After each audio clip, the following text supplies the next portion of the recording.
गांव बिल्लौरपुर हरियाणवी संस्कृति की महक से सराबोर एक बेहद समृद्ध और खुशहाल गांव था। यहाँ के लोग जितने ईमानदार थे उतने ही मेहनती भी।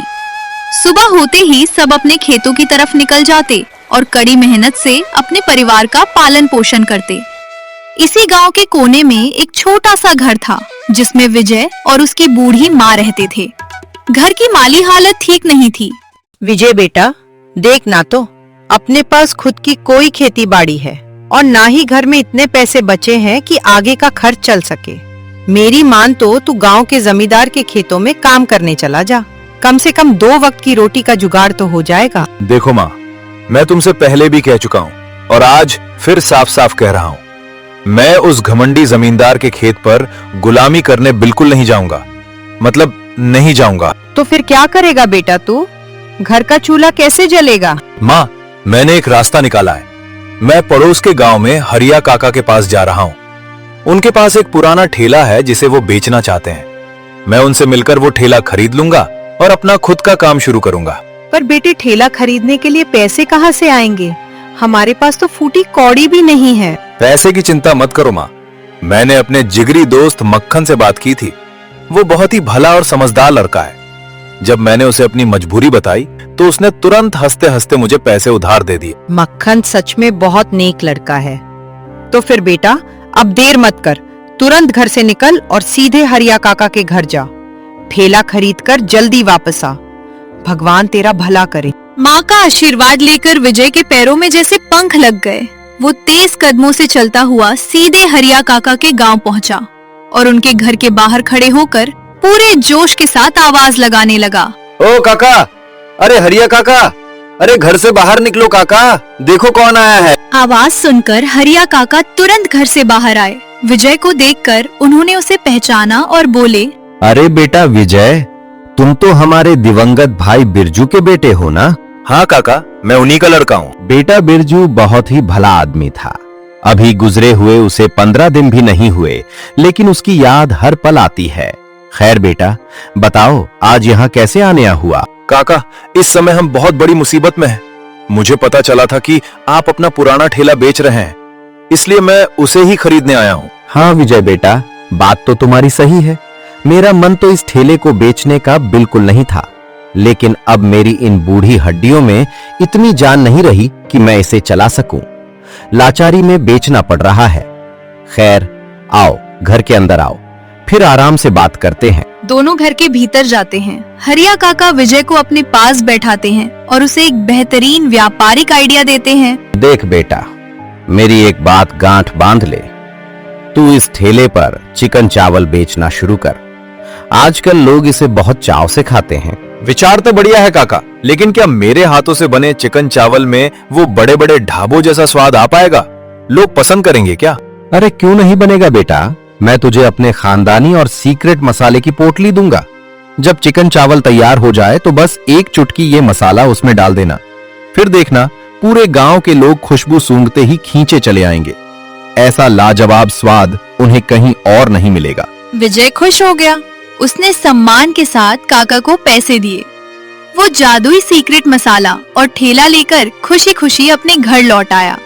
घर आते ही वो बिना वक्त गवाए सीधे रसोई में घुस गया और धड़ाधड़ चिकन चावल बनाने की तैयारी में जुट गया। कुछ ही देर में जब गर्मा गर्म लजीज चिकन चावल बनकर तैयार हो गए तो उसने गांव के मुहाने पर एक बेहतरीन जगह देखकर अपना ठेला लगा दिया। अभी ठेला लगे कुछ ही मिनट हुए थे कि उसकी अद्भुत खुशबू पूरे गांव की हवाओं में तैरने लगी। महक इतनी लाजवाब थी कि लोग अपनी भूख रोक नहीं पाए। सबसे पहले पड़ोस की 2 औरतें खुशबू का पीछा करते हुए ठेले पर आ पहुंची। अरे विजय, क्या हालचाल है भाई? अरे वाह, तुमने तो ठेला लगा लिया। बहुत ही बढ़िया काम किया। और भाई साहब, इसकी खुशबू तो सचमुच लाजवाब है। मुंह में पानी आ गया। वैसे एक बात बताओ, इसमें जो मसाले डाले हैं वो बाजार से लाए हो या घर पर खुद तैयार किए हैं? हाँ विजय बहन, बिल्कुल ठीक कह रही है। चिकन चावल तो हम सब भी अपने घरों में बनाती हैं। अच्छे अच्छे मसाले भी डालती हैं, लेकिन ऐसी बेहतरीन महक तो कभी नहीं आती। सच सच बता, ये मसाले कहीं बाहर से विशेष रूप से बनवाए हैं क्या? अरे चाची, ये मसाले मैं खुद तैयार करता हूँ। लेकिन ये मेरा बिजनेस सीक्रेट है, इसे मैं किसी को नहीं बता सकता। वैसे आप दोनों यहाँ सिर्फ मसाले की पूछताछ करने आई हैं या गर्मा गर्म चिकन चावल का स्वाद भी चखेंगी? अरे भैया, खाने ही तो आए हैं, बातों में मत उलझाओ। जल्दी से एक चमचमाती प्लेट लगा दो। विजय ने बिना देर किए फटाफट दोनों के लिए प्लेट सजाकर दे दी। औरतों ने जैसे ही पहला निवाला मुंह में डाला, उनके चेहरे का रंग ही बदल गया। वो खुशी से झूम उठी। अरे गजब भाई, वाह क्या स्वाद है। मैं तो सिर्फ मसाले की तारीफ कर रही थी, पर यहाँ तो चिकन का एक एक टुकड़ा इस कदर गल चुका है कि मुंह में डालते ही मलाई की तरह घुल रहा है। खाकर मजा आ गया। बस करो बहन, अगर तुम ऐसे ही तारीफ करती रहोगी तो मुझे अपनी डाइट भूलकर एक प्लेट और खानी पड़ जाएगी। पर समस्या ये है कि इस समय मेरे पास और पैसे नहीं हैं। चाची, अगर पैसे नहीं है तो कोई बात नहीं, कल आ जाना, क्योंकि आज तो दुकान की बोहनी का वक्त है और पहला दिन है, इसलिए आज तो मैं उधार बिल्कुल नहीं करूंगा। दोनों औरतें हंसती हुई विजय को पैसे देती हैं और वहाँ से तृप्त होकर चली जाती हैं। देखते ही देखते ये खबर पूरे बिल्लौरपुर गांव में आग की तरह फैल गई। विजय के ठेले पर भूखे शौकीनों की भारी भीड़ उमड़ पड़ी। कुछ ही घंटों में विजय का सारा चिकन चावल बिक गया और उसकी तपेली पूरी साफ हो गई। पहले ही दिन बम्पर कमाई से विजय और उसकी माँ बेहद खुश थे। अगली सुबह होती है। विजय एक बार फिर उसी जोश के साथ पूरी तैयारी करके ठेला उसी जगह पर लगा देता है।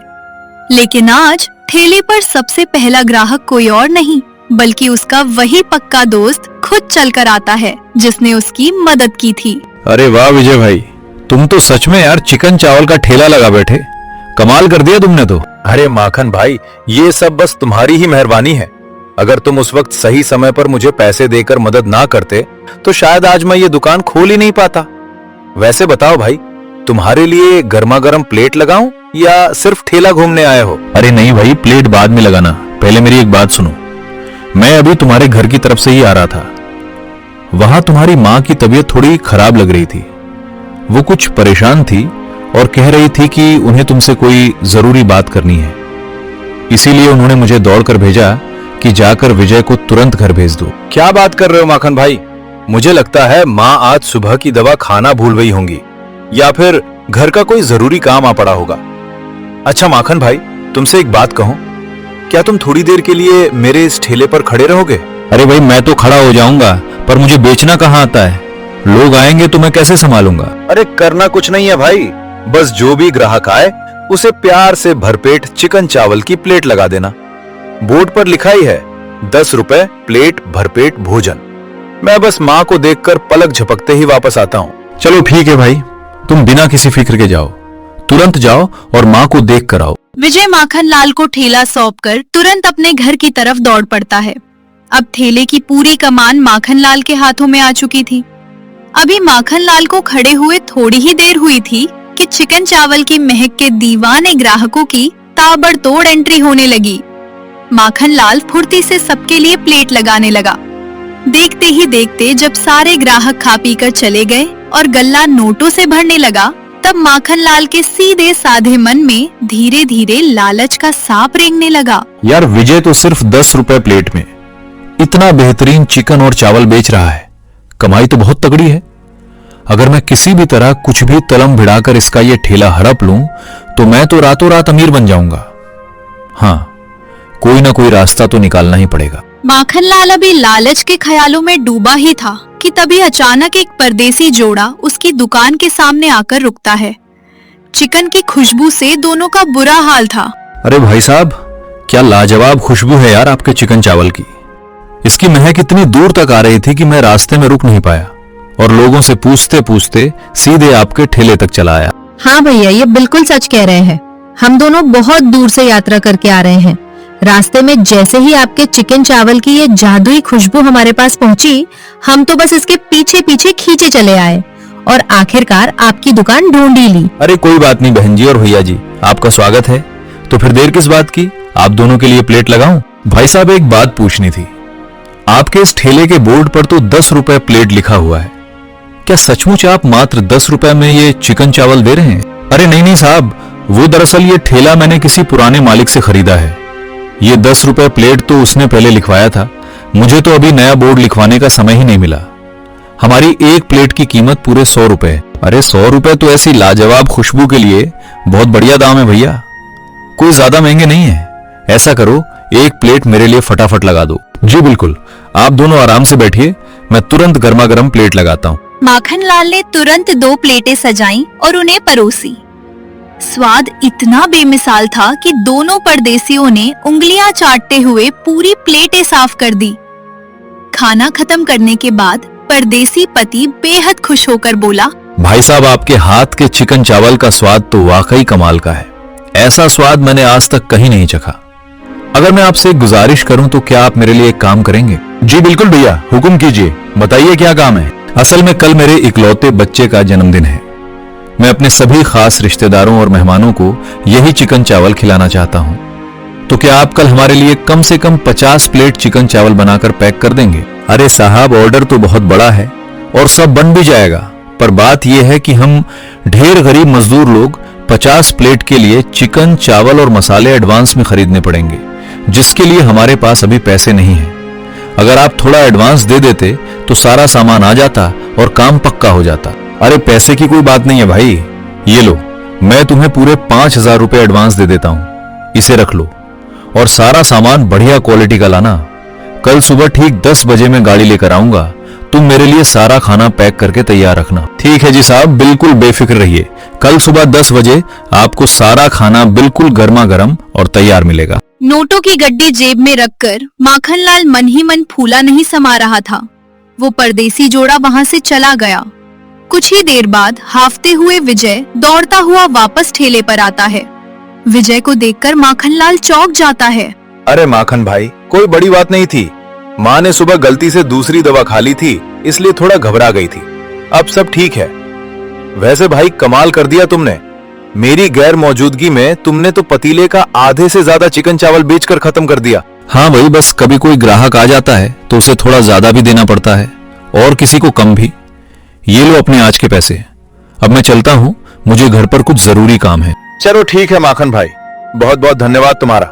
जाओ तुम अपना काम देख लो। माखनलाल वहां से चला जाता है। विजय काफी देर तक नए ग्राहकों का इंतजार करता है, लेकिन शाम होने पर जब कोई नहीं आता तो वो दुकान बढ़ाकर अपने घर लौट जाता है। अगली सुबह होती है। विजय एक बार फिर तड़के सुबह उठकर किचन में धड़ाधड़ स्वाद का जादू बिखेरता है और लजीज चिकन चावल तैयार करके ठीक उसी जगह अपना ठेला लगा देता है। अभी ठेला लगाए कुछ ही देर हुई थी कि कल वाला परदेसी जोड़ा बड़े उत्साह में वहां आ धमकता है। अरे भाई साहब नमस्कार, हमारा पार्सल पैक तो है ना? कल बात हुई थी आपसे। पार्सल? कौन सा पार्सल भाई साहब, मुझे तो कुछ समझ नहीं आ रहा। अरे वही पार्सल जिसके लिए कल मैं 5000 एडवांस देकर गया था। क्या आपके दुकान के मालिक ने आपको इस बारे में कुछ नहीं बताया? मालिक? अरे भाई साहब, इस ठेले का असली मालिक तो मैं ही हूँ। अच्छा, कल जो यहाँ खड़ा था वो मेरा दोस्त माखनलाल था। क्या आपने पैसे उसको दिए थे? हाँ भाई, कल जो यहाँ लड़का था हमने उसी को पूरे 5000 रुपए एडवांस दिए थे, 50 प्लेट चिकन चावल के लिए। 5000 का नाम सुनते ही विजय के पैरों तले जमीन खिसक गई। वो समझ गया कि उसके सबसे पक्के दोस्त ने उसके साथ बहुत बड़ा धोखा किया है। विजय उस परदेसी जोड़े को लेकर तुरंत माखनलाल के घर की तरफ निकल पड़ता है। माखनलाल उस वक्त अपने घर पर ही मौजूद था। जैसे ही विजय और परदेसी बाबू वहां पहुंचते हैं, परदेसी बाबू गुस्से में लाल पीले होकर माखनलाल को डांटने धमकाने लगते हैं। तुरंत डर के मारे वो सारे पैसे दे देता है और फिर विजय गुस्सा होकर अपने ठेले पर चला जाता है। लालच इंसान से गलत काम करवाता है, लेकिन ईमानदारी और मेहनत हमेशा इंसान को सही रास्ते पर ले जाती है। सच्ची दोस्ती में कभी धोखा और बेईमानी नहीं करनी चाहिए। दोस्तों, इस कहानी से हमें यही सीख मिलती है कि चाहे हालात कितने भी मुश्किल क्यों ना हो, हमें मेहनत और ईमानदारी का रास्ता कभी नहीं छोड़ना चाहिए। लालच में आकर किया गया गलत काम कभी भी लंबे समय तक फायदा नहीं देता। अगर आपको विजय की ये कहानी पसंद आई हो तो वीडियो को लाइक जरूर करें, अपने दोस्तों के साथ शेयर करें और ऐसी ही मजेदार और सीख देने वाली कहानियों के लिए हमारे चैनल को सब्सक्राइब करना बिल्कुल ना भूलें। मिलते हैं अगली कहानी में एक नई और मजेदार कहानी के साथ। तब तक के लिए धन्यवाद।